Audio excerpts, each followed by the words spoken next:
In this video, I will tell you about annotative property of an AutoCAD.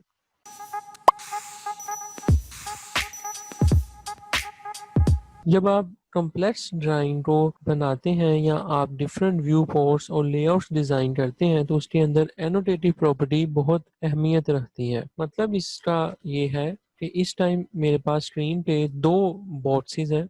एक जो मेरे पास stair box है उसकी डिमेंशन 80 है और सेकंड स्टेयर बॉक्स की डिमेंशन भी 80 है। यहाँ पे भी टेक्स्ट लिखा हुआ है और यहाँ पे भी टेक्स्ट लिखा हुआ है। इधर भी सेशनिंग है और इस बॉक्स में भी सेशनिंग है। लेकिन दोनों की प्रॉपर्टीज के अंदर डिफरेंस है। एक जो ग्रीन कलर का मेरे पास ये सेशनल व्यू और टेक्स्ट लिखा हुआ है ग्रीन कलर के अंदर, ये एनोटेटिव प्रॉपर्टी इसके ऊपर अप्लाई नहीं की हुई। जबकि मेरे पास जो सेटिंग स्टेयर बॉक्स है, यहाँ पे जो रेड कलर में मेरे पास टेक्स्ट है और जो रेड कलर की सेशनल लाइन है, इनके ऊपर एनोटेटिव प्रॉपर्टी जो है वो मैंने अप्लाई की हुई है।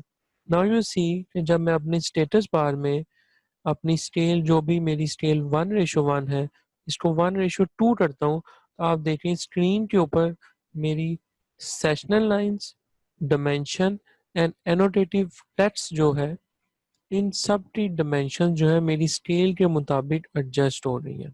जबकि जो मेरा रेगुलर टेक्स्ट था और जो मेरी सेशनिंग थी मेरे इस रेगुलर टेक्स्ट वाले बॉक्स में और जिसकी डायमेंशन थी, इसमें कोई भी चेंज अगर नहीं हुआ। मीनवाइल लेट्स से कि मैं इसको 2:1 करूंगा, तो यहाँ पे देखिए मेरा टेक्स्ट, मेरी डिमेंशन और उसके साथ साथ मेरी सेशनल लाइन जो है वो सारी की सारी अपडेट हो जाती हैं जब भी मैं अपनी स्केल को चेंज करता हूँ।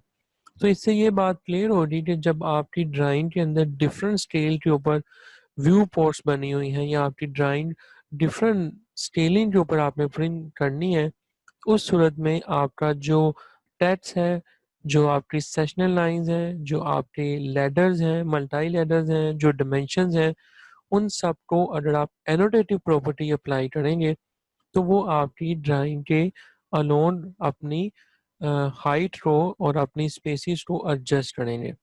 सो now let's change it to again 1:1 और अब हम देखेंगे कि हम इन एनोटेटिव प्रॉपर्टी को कैसे अप्लाई कर सकते हैं। मोर ओवर, अगर आप किसी भी डायमेंशन को स्केल करते हैं या किसी ऑब्जेक्ट को स्केल करते हैं तो आपकी जो डायमेंशन है वो भी उसी के हिसाब से स्केल हो जाती है और जो उसकी हाइट है, टेक्स्ट की लेट से 3 है तो वो 6 मिलीमीटर हो जाएगी, उसका डबल हो जाएगी जब आप स्केल करेंगे। लेकिन अकॉर्डिंग टू स्टैंडर्ड हमारी जो हाइट है टेक्स्ट की वो 3 मिलीमीटर है इन डिफरेंट सिनेरियोज। तो आपने तो प्रिंट डेफिनेटली उसको 3 के हिसाब से ही निकालना है, लेकिन आपने स्केल उसको लेट से 2:1 या 1:4 डिफरेंट स्केलिंग देनी है। तो आपकी डिमेंशन की जो हाइट है, मतलब जो टेक्स्ट की हाइट है वो 3 मिलीमीटर ही रहेगी जो आपने डिफाइन की होगी अपनी स्टाइल मैनेजर के अंदर। तो ये एक बहुत ही इम्पोर्टेंट पॉइंट है और एक इम्पोर्टेंट टॉपिक है ऑटोकैड के अंदर कि आप एनोटेटिव प्रॉपर्टी जो है वो किस तरीके से असाइन करते हैं अपने ऑब्जेक्ट्स के ऊपर। तो फॉर दैट पर्पज आप एनोटेट के टैब पे जाएं और यहाँ पे आप देखिए मेरे पास बाय डिफॉल्ट स्टैंडर्ड और एनोटेटिव दो तरह के स्टाइल्स अवेलेबल है। डिमेंशन में जाते हैं तो यहाँ पे भी आपको बाय डिफॉल्ट एनोटेटिव और स्टैंडर्ड स्टाइल मिलेगा। जब आप लेडर्स पे जाएंगे तो यहाँ पे भी आपको एनोटेटिव और स्टैंडर्ड स्टाइल मिलेगा। जब आप सेशनिंग पे क्लिक करते हैं तो यहाँ पे आपको एनोटेटिव का बटन जो है वो अवेलेबल होता है।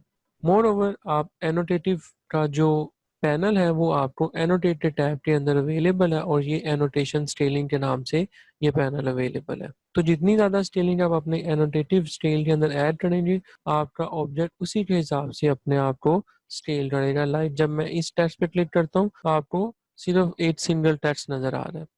जब मैं इस एनोटेटिव टेक्स्ट पे क्लिक करता हूँ, you can see different text Heights. It means कि आपकी डिफरेंट इतनी ज़्यादा स्केलिंग जो है इसके साथ अलाइन की हुई है। जोन सी आप स्केलिंग करेंगे उस हिसाब से आपकी टेक्स्ट की जो अपीयरेंस है उन व्यू पोर्ट्स के अंदर वो आपको इस तरीके से नजर आएगी। तो फॉर दैट पर्पस मैंने ये किया है कि यहाँ पे सेशनिंग लाइन क्रिएट की है और यहाँ से एनोटेटिव प्रॉपर्टीज को असाइन नहीं की।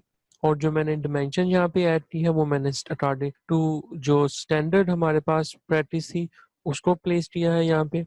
और जो रेगुलर टेस्ट था उसको भी मैंने यहाँ पे स्टैंडर्ड स्टाइल दिया है। जबकि मैंने अपने इस राइट साइड वाले स्क्वायर बॉक्स के अंदर जो सेशनिंग है यहाँ पे एनोटेटिव प्रॉपर्टी ऐड की और आप देखें कि जब मैं अपने कर्सर को इस सेशनल लाइन पे लेकर जाता हूँ तो यहाँ पे मुझे फंकी लिटिल ट्राइंगल्स जो है वो आपको नजर आ रही हैं। इट मींस कि आपकी एनोटेटिव प्रॉपर्टी यहाँ पे अप्लाई की हुई है। जब मैं इसको अपने डायमेंशन वैल्यू पे लेके जाऊंगा तो यहाँ पे भी मुझे फंकी लिटिल ट्राइंगल्स नजर आएंगी। Same for the case of text. अगर आपको ये प्रीव्यू नजर नहीं आ रहा इन एनोटेटिव का तो मेक श्योर कि आप स्टेटस बार पे एनोटेशन ऑब्जेक्ट्स का इस बटन को चेक करें। अगर आप इन बटन्स को अनचेक कर देंगे तो आपको यहाँ पे जब आप स्केलिंग ऐड करेंगे तो वो स्केलिंग इस व्यू के अंदर ऐड नहीं होगी। तो यहाँ पे आप देखें ये मैंने पहले से इनके ऊपर डिफाइन की हुई है, इसलिए यहाँ पे मुझे एनोटेटिव प्रॉपर्टी जो है वो नजर आ रही है। अगर आप यहाँ पे कोई स्केलिंग ऐड करते हैं या इंक्रीज करते हैं, लेट्स से मैं इसको 1:16 करता हूँ, ये देखें अब मेरी एनोटेटिव प्रॉपर्टी का ये बटन यहाँ से अनचेक थे दोनों, तो मुझे यहाँ पे कुछ भी अपीयर नहीं हुआ स्क्रीन पे, वो डिसअपीयर हो गया जस्ट बिकॉज ऑफ मैंने अपने इन स्टेटस बार से इन बटन को ऑफ कर दिया। जब मैं इन बटन पे क्लिक करूंगा यू कैन सी कि मेरे ऑब्जेक्ट्स जो हैं वो यहाँ पे शो हो रहे हैं। मोर ओवर जब आप इस एड स्केल टू एनोटेटिव ऑब्जेक्ट पे क्लिक करते हैं इट मीन्स कि ये जो 1:16 की स्केल है ये इसके अंदर ऐड हो चुकी है। अगर आप इन लिस्ट को देखना चाहें तो आप यहाँ पे एनोटेटिव स्केलिंग के पैनल पे जाएं और यहाँ पे स्केल लिस्ट पे जब आप क्लिक करेंगे तो यहाँ पे आपको सारी लिस्ट नजर आ रही है। यहाँ तक आपके पास मिलीमीटर्स में है और देन आपके पास आर्किटेक्चरल और एम्पीरियल साइजेस जो वो अवेलेबल है। अगर आप किसी भी स्केल को डिलीट करना चाहें, मूव अप मूव डाउन करना चाहें तो आप सब कुछ यहाँ पे कर सकते हैं। देन आप किसी भी स्केल को ऐड भी कर सकते हैं और डिलीट भी कर सकते हैं। लाइक जब आप इस बटन पे क्लिक करते हैं तो आपके सामने स्मॉल बॉक्स जो है वो ओपन हो रहा है, आप सिंपल ऐड पे क्लिक करें और आप यहाँ से ऐड कर सकते हैं। और अगर आप किसी भी स्केल को डिलीट करना चाहें तो आप डिलीट भी कर सकते हैं। जब आप जो चेंजेस अप्लाई करेंगे उसी के हिसाब से ही आपके ऑब्जेक्ट के अंदर वो चेंजेस जो है आपको नजर आएंगी। तो लेट्स चेंज टू अगेन 1:1 और ये मेरे पास अभी मॉडल व्यू है। मॉडल स्पेस के अंदर हम इसकी चेंजेस करें तो यहाँ पे मैंने जो टेक्स्ट है इसको यहाँ पे एनोटेटिव स्टाइल अप्लाई किया है। सिंपली मैंने मैनेज स्टाइल पे गया हूँ और यहाँ पे ये एनोटेटिव का जो स्टाइल है मैंने इस बटन पे चेक कर दिया और रेगुलर फॉन्ट स्टाइल है और एरियल इसका फॉन्ट मैंने यहाँ पे सेट किया और इसको ओके कर दिया। तो ये यहाँ पे मेरा एनोटेटिव टेक्स्ट हो गया। सेशनिंग के लिए सिंपल सेशन क्रिएट किया और इस एनोटेटिव के बटन पे क्लिक कर दिया तो मेरा ये जो सेशनल व्यूज है वो सारे एनोटेटिव के मुताबिक ऐड हो गए। और देन मेरे पास यहाँ पे जो डायमेंशन है वो भी एनोटेटिव है। इसके लिए मैंने यहाँ पे मैनेज डायमेंशन स्टाइल पे गया हूँ और मैंने एनोटेटिव स्टाइल के अगेंस्ट एक कॉपी क्रिएट की और देन मैंने उसके अंदर मॉडिफाई की वैल्यूज को according to the ASME standard. Like lines यहाँ पे देखें आप, अकॉर्डिंग टू एजमे स्टैंडर्ड्स मैंने वैल्यूज को यहाँ पे सेट किया। ये मेरी टेक्स्ट की हाइट 3 मिलीमीटर है जो मैंने आपको बताई थी। ओके कर देंगे, क्लोज कर देंगे। तो यहाँ से मैंने अपनी इन सेटिंग्स को अप्लाई किया और यहाँ पे आप स्क्रीन पे उनका प्रीव्यू जो है आप देख सकते हैं। नेक्स्ट जब मैं अपने इस लेआउट 1 या व्यू पोस्ट पे क्लिक करता हूँ तो यहाँ पे आप देखें मुझे मेरे दोनों स्टेट बॉक्स जो है वो नजर आ रहे हैं। इसी के साथ जब आप लेआउट टैब पे जाते हैं तो लेआउट के नाम से एक कॉन्टेक्चुअल टैब ओपन हो जाता है। इन व्यू पोस्ट के बारे में फर्दर मैं अपनी फ्यूचर वीडियोस के अंदर डिटेल से कवर करूंगा कि आप डिफरेंट व्यू पोस्ट कैसे क्रिएट कर सकते हैं। बट फॉर दैट हमारा कंसर्न अभी सिर्फ एनोटेटिव ऑब्जेक्ट के साथ है तो मैं उसी के बारे में यहाँ पे डिस्कस करूंगा। सिंपल यहाँ पे रेक्टेंगल पे क्लिक करते हुए यहाँ पे एक बॉक्स जो है वो ऐड किया और यहाँ पे मेरे पास मेरे दोनों जो ड्राइंग या मॉडल व्यू के अंदर ऑब्जेक्ट्स थे वो मुझे इस लेआउट 1 में शो हो रहे हैं। अब मुझे इनके अंदर एडिटिंग करनी है तो मैं अपने कर्सर को इन बॉट्स के करीब जाके डबल क्लिक करूंगा तो ये एडिटिंग मोड में ओपन हो जाएगा। यहाँ पे भी मेरे पास स्केल 1:1 है। मेक श्योर कि आपकी एनोटेटिव ऑब्जेक्ट्स यहाँ पे चेक होने चाहिए, अदरवाइज अगेन आपको स्क्रीन पे उसकी आउटपुट जो है या प्रीव्यू जो है वो नजर नहीं आएगा। अब जब मैं अपनी इस स्केल को 1:2 करूंगा तो यू कैन सी कि मेरा ऑब्जेक्ट जो है वो इसके साथ अलाइन हो गया और मेरी जो रीडेबिलिटी है वो इजीली आपको यहाँ पे नजर आ रही है ड्यू टू दिस एनोटेटिव प्रॉपर्टी। जबकि मेरा जो रेगुलर टेक्स्ट और डायमेंशन वैल्यू थी वो आपको क्लियरली रीड नहीं हो पा रही। This is the main difference, ताकि जब आप प्रिंटिंग करें इजीली आप अपने ऑब्जेक्ट को रीड कर सकें और डिफरेंट स्केलिंग के अंदर आप इन स्केल वैल्यू को ऑटोमेटिकली एडजस्ट करें। although you can adjust these values, so for that you have to move to again annotate tab and under the dimensions click the dimension style manager and then you have to modify जितनी दफ़ा आपकी scaling change हो रही उतनी दफ़ा आपको उस dimension की वैल्यू को और डिफरेंट जो आपकी एरो हेड्स हैं etcetera extension lines etcetera etcetera उन सबको आपको मॉडिफाई करना पड़ेगा, जो कि डेफिनेटली एक बहुत हेक्टिक टास्क हो जाएगा। लेट्स से मैं यहाँ पे इसकी टेक्स्ट हाइट की वैल्यू 8 कर देता हूँ। ओके करके क्लोज करूंगा तो यहाँ पे देखें मेरा टेक्स्ट आपको अब नजर आ रहा है। लेट्स से मैं इसको 2:1 करता हूँ तो यहाँ पे देखें मेरा टेक्स्ट मेरा और डिमेंशन वैल्यू सब ऑटोमेटिकली मेरी स्क्रीन के साथ अलाइन हो रही है।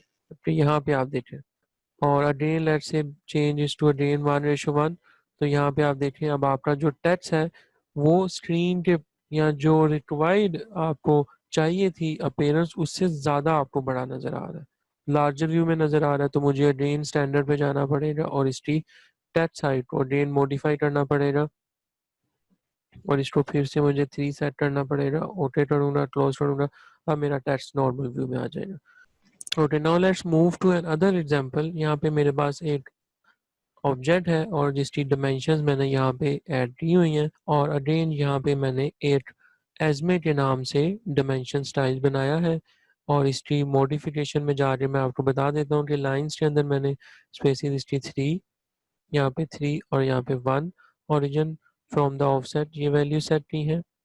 सिंबल्स एंड एरोज के अंदर 2.5 की वैल्यू सेट की है, सेंटर मार्क को 9 किया है और देन मैंने टेक्स्ट की जो हाइट है यहाँ पे 3 मिलीमीटर जो है वो स्पेसिफाई की है। फील्ड्स के अंदर बाय डिफॉल्ट वैल्यूज रहने दी और यू मेड श्योर कि आपकी ये एनोटेटिव प्रॉपर्टी चेक हो।